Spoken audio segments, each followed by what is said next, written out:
बिस्मिल्लाहिर्रहमानिर्रहीम। अस्सलामु अलैकुम वरहमतुल्लाहि वबरकातुहू। बिहार के मजलिस इत्तेहादुल मुस्लिमीन के सदर वो रुकन असम्बली बरादरान मोहतरम जनाब अख्तर ईमान साहब, मजलिस इत्तेहादुल मुस्लिमीन बिहार के जनरल सेक्रेटरी शरीक मोतबर इंजीनियर आफ्ताब साहब, मेरे भाई जनाब आदिल साहब, शहनशीन बतशरीफ फरमा जनाब हैदर बाबा साहब जो जिला सदर है, शमीम साहब, शाहिद साहब, राहिल साहब, शाहनवाज साहब, झारखंड के मजलिस इत्तेहादुल मुस्लिमीन के सदर जनाब शाकिर साहब, अमीरुल साहब और डॉक्टर खान साहब, मौजूद हाज़रीन इकराम, ये मेरी खुशकिस्मती है कि मैं पोखाली के इस मैदान में आप तमाम के दरमियान में खड़े होकर मुझे कुछ कहने का मौका अल्लाह सुब्हानहू व तआला ने मुझे ये इनायत फरमाया है। अभी आपने मोहतरम अख्तर ईमान साहब के बसीरत अफरोज खिताब को सुना। मैं शुरुआत में अपनी जानिब से और मजलिस इत्तेहादुल मुस्लिमीन की जानिब से जो हालिया महीने में और फिर 2 दिन पहले हमारे असलम साहब का जो गोपालगंज में उनकी हत्या कर दी गई, उनका कत्ल कर दिया गया, और फिर सीवान में आरिफ जमाल साहब को भी उनकी हत्या और कत्ल कर दिया गया। मैं आज आपके दरमियान में खड़े होकर इन दोनों पसमानदगान और इनके खानदान से न सिर्फ इज़हार ताज़ियत उनको पेश करता हूँ, बल्कि मैं उनके परिवार को, उनके अफराद खानदान को, उनके चाहने वालों को और सीवान और गोपालगंज की आवाम को ये बताना चाहूँगा और उन तक मैं पैगाम देना चाहूँगा कि हम उस खानदान के साथ खड़े हैं, असलम साहब के और आरिफ जमाल साहब के, और मजलिस इत्तेहादुल मुस्लिमीन की पूरी कोशिश यही होगी कि जिन जालिमों ने असलम साहब को, आरिफ साहब का कत्ल किया, अल्लाह सुब्हानहू व तआला उन तमाम कातिलीन को अल्लाह उनको निस्तनाबूद करे। और हम बिहार की हुकूमत से इस बात का मुतालबा करते हैं कि वो उन तमाम कातिल जिनको गिरफ्तार किया गया है उनको सख्त से सख्त सजा दिलवाई जाए। मेरे अजीज दोस्तों और बुजुर्गों, मैं आपके दरमियान में आया हूँ और मैं आपको फिर से याद दिला रहा हूँ कि मैंने 1 साल पहले किशनगंज में आकर इस बात को कहा था कि नीतीश कुमार साथ नहीं रहने वाले हैं, नीतीश कुमार कुलाटी मारेंगे, पलटी मारेंगे। और नीतीश कुमार ने अपने हस्बे आदत और अपनी फितरत के मुताबिक उन्होंने फिर से बिहार की जनता को धोखा दिया। जब विधानसभा के चुनाव चल रहे थे, मैं आपको याद दिलाना चाहूंगा, मैंने कई मर्तबा आपके दरमियान में खड़े होकर कहा कि इन पर भरोसा मत करिए, अपने वोट को जाय होने मत दीजिए।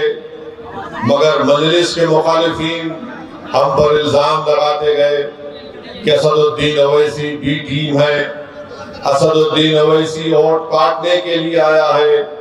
मगर मेरे अजीज दोस्तों और बुजुर्गों, मेरी इज्जतदार माँ और बहनों, मेरे गयूर नौजवानों, बताओ, जब मैं आपसे कह रहा था क्या वो बात आज सच नहीं निकली? जिसको आपने भरोसा कर कर उसको वोट दिया, उसने एक मर्तबा नहीं कई मर्तबा आप लोगों को ठगा है। आपने सेकुलरिज्म के नाम पर, आपने बीजेपी को रोकने के नाम पर, मोदी को रोकने के नाम पर आपने वोट किया। मगर बताइए आज आप क्या देख रहे हैं? इल्जाम अख्तरुल ईमान पर लगता है कि अख्तरुल ईमान और असदुद्दीन अवैसी और आफ्ताब इंजीनियर बिहार में वोट तोड़ने के लिए आए हैं। मैं उनसे पूछना चाह रहा हूं, बताओ आज जिम्मेदार कौन है? आज जिन्होंने आपका वोट लिया और आपको धोखा नहीं दिया बल्कि आपके पीठ में खंजर घोंपा, आज जो सबके सब खामोश बैठे हैं, इसका जिम्मेदार न सिर्फ नीतीश कुमार है बल्कि इसका जिम्मेदार तेजस्वी यादव भी है, इसका जिम्मेदार भारत के वजीर आजम नरेंद्र मोदी है। ये तमाम के तमाम तीनों पलटू मास्टर है, बोलते एक है और सत्ता के लिए कुछ भी कर जाते हैं।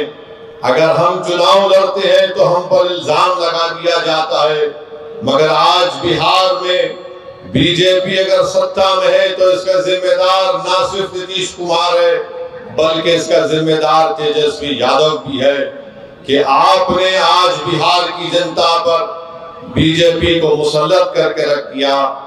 आपकी नादानियों और गलतियों की वजह से आज बिहार में आरएसएस मजबूत हो रही है।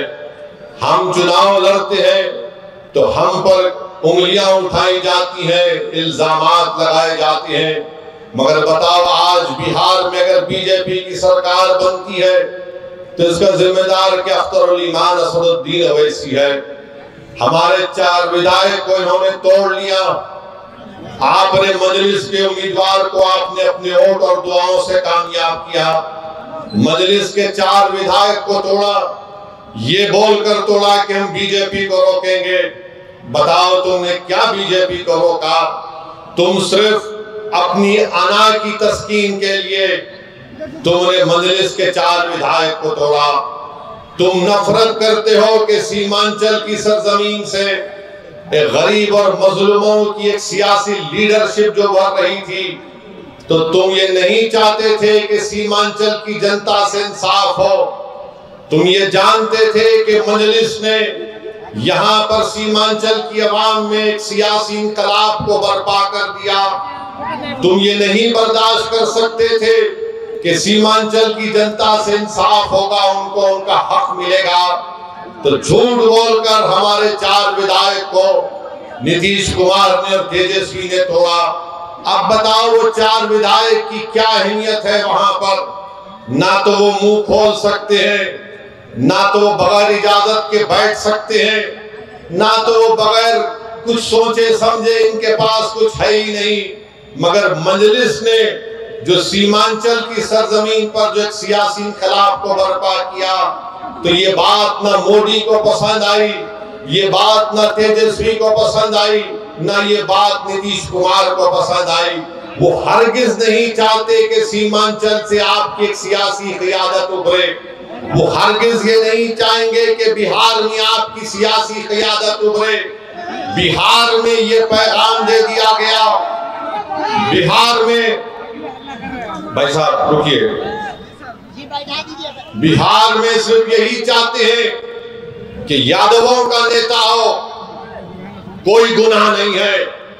बिहार में कुर्मी कुशवाहा का नेता हो, कोई गुनाह नहीं है।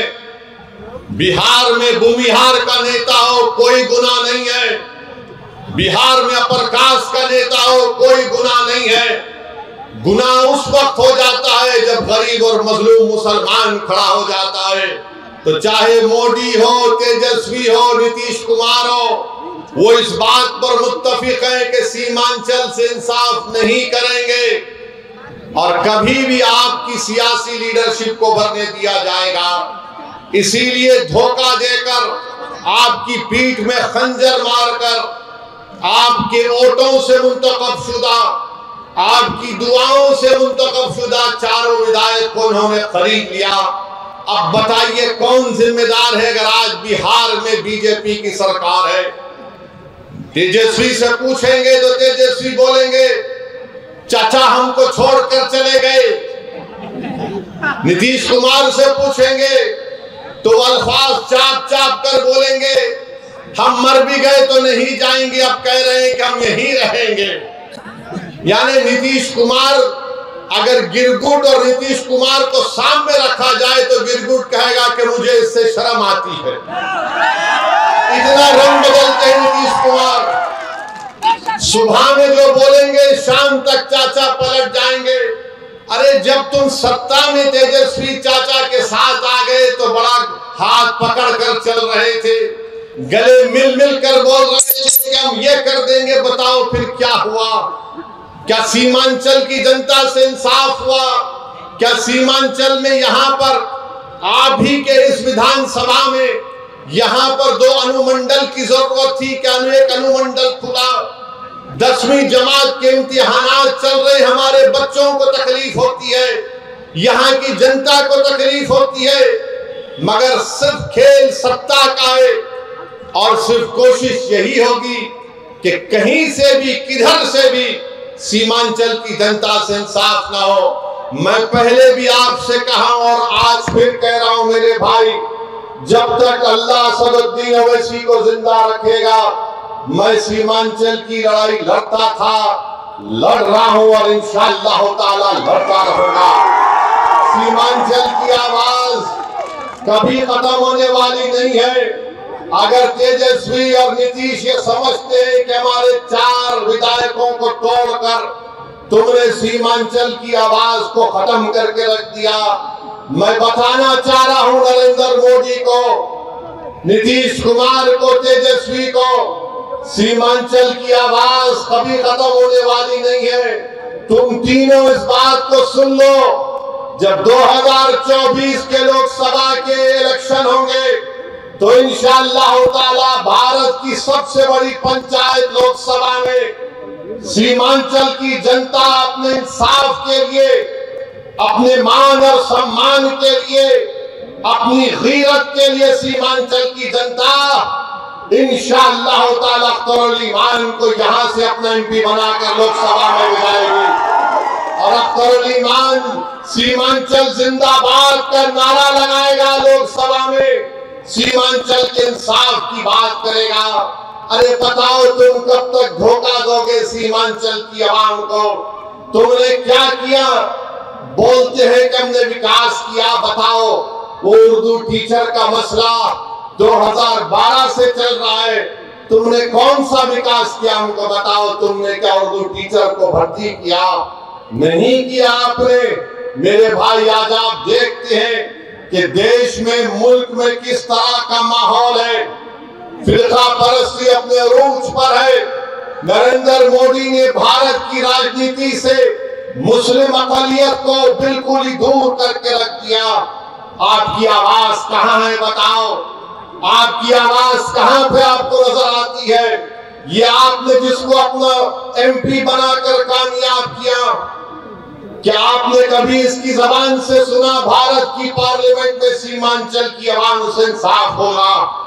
क्या तुमने कभी सुना कि इसने कभी पार्लियामेंट में उठकर एक लफ्ज कहा बाबरी मस्जिद का? अरे जो मुझ पर इल्जाम लगाते, मैं तुमको चैलेंज कर रहा हूं, तुम कल प्रेस कॉन्फ्रेंस करके बाबरी मस्जिद का नाम ले लो।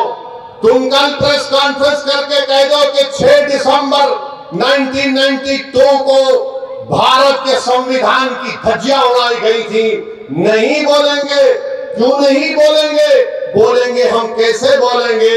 अगर हम बोलेंगे तो हमको इनका वोट नहीं मिलेगा, उनका वोट नहीं मिलेगा। अरे बताओ, जब चुनाव आ जाते हैं तो हमारे गली कूचों में, हमारे गांव में, हमारे घर पर आकर हमसे कहते हैं कि सेकुलरिज्म को जिंदा रखने के लिए आप हमको वोट दो। मैं आपसे पूछना चाह रहा हूं मेरे अजीज दोस्तों, मेरी इज्जतदार माँ और बहनों, बताओ अगर नीतीश कुमार का नाम असदुद्दीन ओवैसी होता तो तुम क्या करते? नीतीश कुमार की जगह असदुद्दीन ओवैसी ये काम करता तो इस तमाम के तमाम खड़े हो जाते।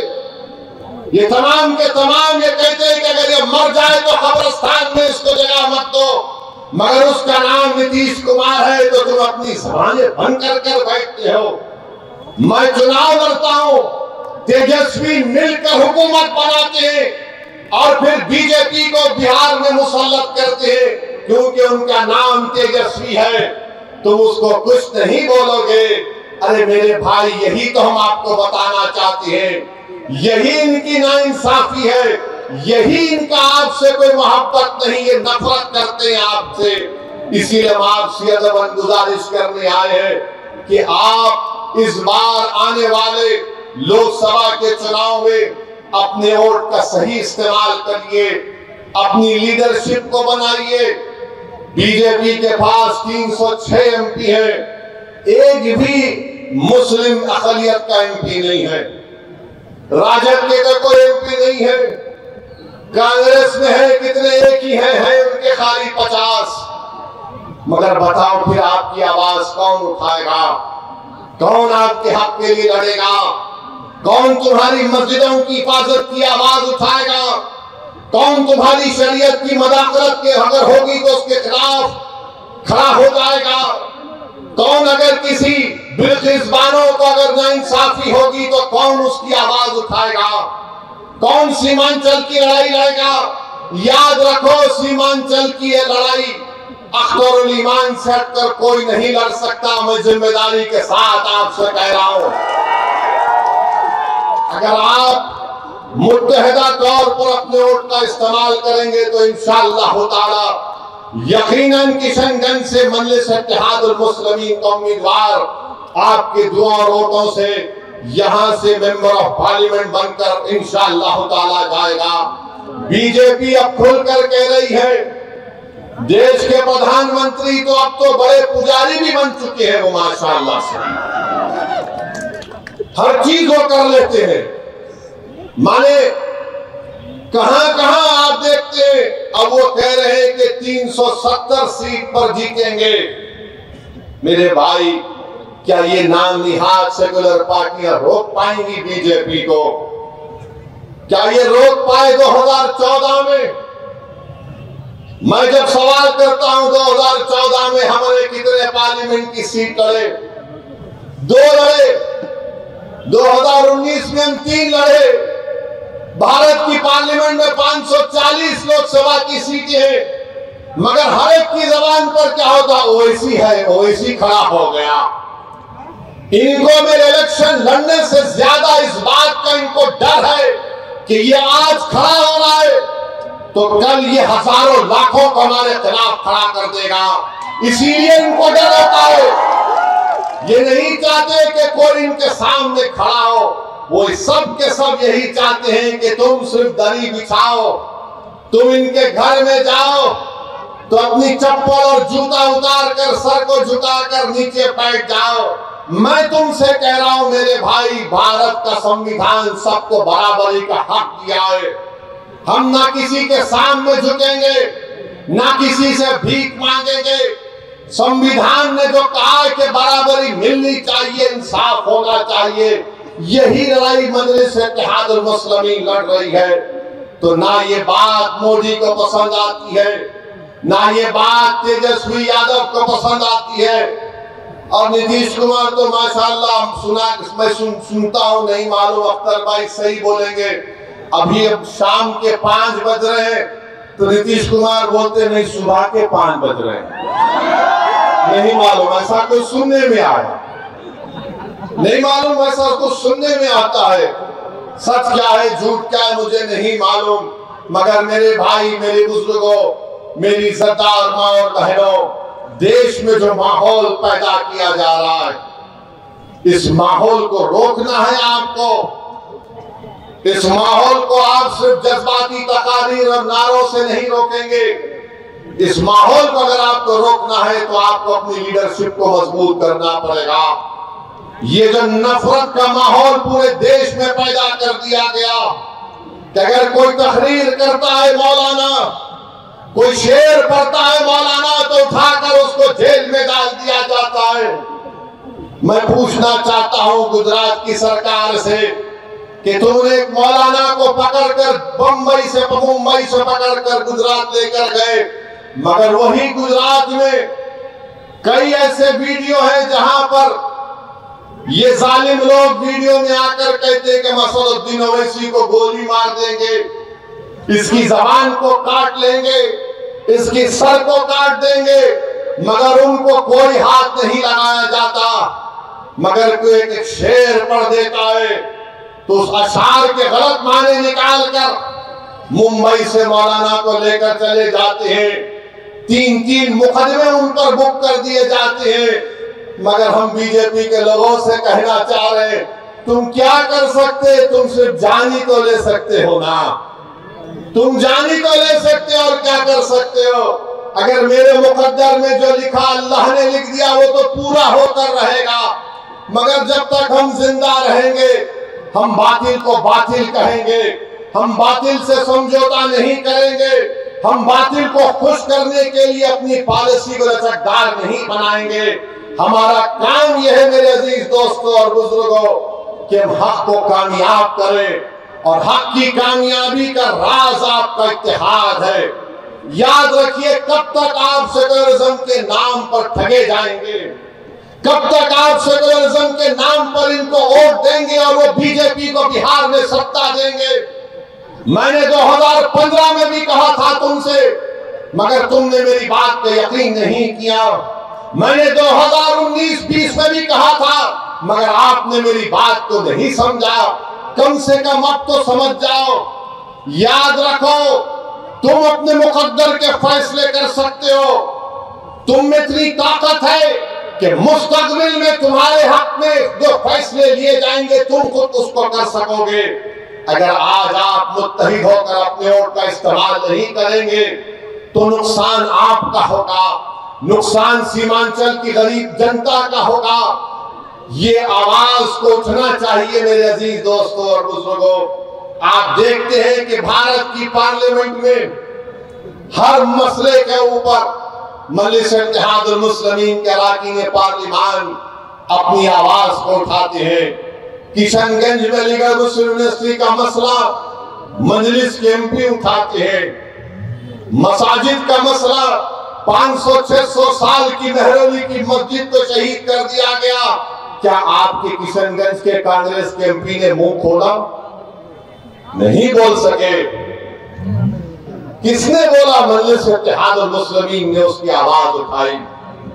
आप देखते हैं बिल्किस बानो का मसला हुआ, किसने पार्लियामेंट में उसका मसला उठाया? मजलिस ने उसको आवाज उठाई इंसाफ के लिए। तो मेरे अजीज दोस्तों और बुजुर्गों, मेरी आपसे सिर्फ यही अपील है कि आने वाले लोकसभा के चुनाव में आप मुत्तहदा तौर पर एक अच्छा फैसला लीजिए। हम भी नहीं चाहते कि बिहार में बीजेपी और नीतीश कुमार के एमपी कामयाब हो जाएं। हम तो शुरू से कोशिश कर रहे हैं रोकने की, मगर जो लोग आपका वोट लेकर मोदी के गोद में बैठकर चाय पीती है, कभी आप इनसे भी तो पूछो कि तुमने हमारा वोट लेकर तुमने कैसे बीजेपी को सत्ता दे दी बिहार में। मेरे अजीज दोस्तों और बुजुर्गों, आप देख रहे हैं कि कैसे किस तरीके से कभी हमारी मसाजिद को निशाना बनाया जाता है, कभी शरीयत में मदाखलत की बात की जाती है। उत्तराखंड में यूनिफॉर्म सिविल कोड का एक नाम से एक बिल ला दिया गया, यूनिफॉर्म तो है ही नहीं। अब नहीं मालूम नीतीश कुमार क्या करने वाले हैं। बीजेपी के साथ मिलकर बैठे हैं। यहाँ पर फसाद हुआ था 1 साल पहले, 100 साला मदरसे को जला दिया गया। मैं तुमसे पुकार पुकार कर कह रहा था, कहाँ वो सेकुलरिज्म के दावे करने वाले, कहाँ है तेजस्वी यादव? जो 100 साल के मदरसे को जला दिया गया, कोई आवाज नहीं उठी। एक 12 साल के बच्चे को सीवान में पकड़कर उसको 8 दिन जेल में डाल दिया गया, किसी ने आवाज नहीं उठाई। मैं कह रहा था, पुकार रहा था। मेरे भाई याद रखो, अगर तुम्हारे लिए कोई लड़ने वाला नहीं होगा तो जुल्म जारी रहेगा। हमारे वतन अजीज की हकीकत यही है कि जब तक तुम्हारी आवाज नहीं होगी तुम्हारा कोई दुसाने हाल नहीं हो सकता है। जब तक तुम्हारा नेता नहीं होगा कोई तुम्हारा काम नहीं कर सकेगा। आप बताइए, इतनी बड़ी तादाद में सर्वे हो गया, का सेंसस हुआ, जो अख्तर भाई ने मुझे यहां पर बताया कि इतना बड़ा सर्वे यहां पर हुआ सुरजापुरी बिरादरी का। अख्तर भाई ने बताया कि सुरजापुरी बिरादरी 24 लाख है और उनको नौकरी मिलनी चाहिए 38,000 के करीब, और उनको नौकरी मिली सिर्फ 15,350। क्या सुरजापुरी भाइयों ने कि फिर फैसला कर लेंगे कि तुम इनको वोट दोगे? सोचो आपको मैं बुरा लगता हूं ना, इनकी मेरी बात बुरी लगती है तो ये तो गवर्नमेंट कह रही है, ये मैंने अपने घर से बनाकर नहीं लाया हूं, ये बिहार सरकार का डेटा आदादोशुमार है। हमारे शेरशाहवादी भाई जिनकी आबादी 13 लाख है, उनको नौकरी मिलनी चाहिए 20,421 और नौकरी उनको मिली सिर्फ 5,734। मैं हमारे गयूर शेरशाहवादी भाइयों से पूछना चाह रहा हूं, तुम किसको अपना जिम्मेदार खड़ा करते हो? मेरे भाई कुलैया भाइयों की आबादी 12 लाख है, उनको नौकरी मिलनी चाहिए 12,904 और नौकरी मिली 6,750। अब कौन क्या करोगे तुम? ये जो दलाल फिरते हैं हमारी कौम के दलाल, अरे दलालों अभी तो अपना मुंह काला करके घर में बैठ जाओ। बरसों से धोखा दिया गया है, बरसों से धोखा दिया गया। ये मैं नहीं कह रहा हूं, बिहार सरकार कह रही है। सुरजापुरी बिरादरी को नौकरी नहीं मिलेगी तो सेकुलरिज्म की कामयाबी है। शेरशाहवादी को नौकरी नहीं मिलेगी तो क्या मोदी को रोका जा रहा है? कुलैया बिरादरी को हिस्सा नहीं मिल रहा है मगर तेजस्वी मुख्यमंत्री बनेगा? अरे शर्म करो, अपने बाप का नाम मिट्यामलीत मत करो। अगर अभी भी तुम्हारे दिलों में जो धोखा देकर चले गए, अगर तुम्हारे दिलों में गीरत बरकरार है तो सोचो कि किससे धोखा हो रहा है। वोट तुम्हारा मगर राज किसी और का हो रहा है। कितना वोट लिया सुरजापुरी भाइयों का, कुलैया भाइयों का, शेरशाहवादी भाइयों का, और क्या मिलता है? कुछ नहीं मिलता, सिर्फ वादे मिलते हैं और चुनाव आएगा तो बोलेंगे सेकुलरिज्म को जिंदा रखो। सेकुलरिज्म को जिंदा रखने का मतलब यह है कि या तो तेजस्वी को मुख्यमंत्री बना दो या नीतीश को बना दो और तुम घर में जाकर रोज अपनी तबाही और बर्बादी के नजारों को देखते रहो। चुनाव आएगा तो बोलेंगे वैसी वोट काटने आया है, इसको वोट मत दो। तो इसका मतलब यह है कि सीमांचल में नाइंसाफी जारी रहे, लाखों एकड़ जमीन पानी के बहाव में कट जाए, किसानों को उनका हक ना मिले, हमारे बच्चे और बच्चों को स्कूल और कॉलेज ना मिले। मेरे भाई ये सच्चाई आपको बयान कर रहा हूं, इसीलिए तो सब के सब हम पर गाली लगाते हैं, हम पर इल्जाम लगाते हैं।